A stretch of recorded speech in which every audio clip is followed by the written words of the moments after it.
Helping others heals you, family. You know, here lately, I'm going to be honest with you, I've been going through a lot of trials and tribulations with dealing with my son, who's 11 years old. Since he's been born, fam, it has always been a struggle with me seeing him and actually building a relationship. Just when I think, you know, things was going to get somewhere, it went left field again. You know, it's always been like that. But just because I'm going through something with my son doesn't mean that I'm not willing to help other people. Doesn't mean that I'm not willing to help other people with their children, because I have a passion to really help them. And I'm knowing by helping those other adolescents that need the information that I would wish I could give to mine, it's healing me.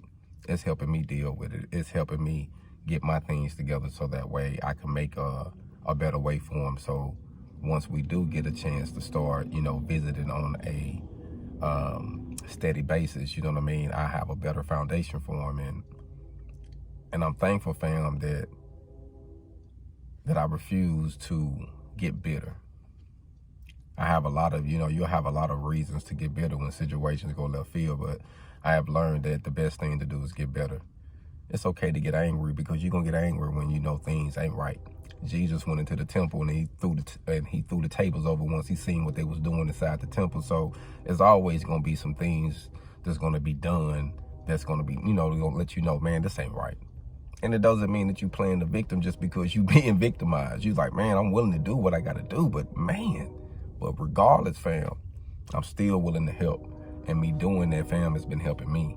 And it's been giving me more opportunities. So hopefully here soon, after I get some things taken care of and go to court, and hate I got to go through that situation, but go to court and get things situated so that way it could be better in the future, then I'm willing to do that.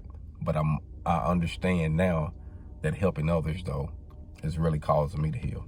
Hold on.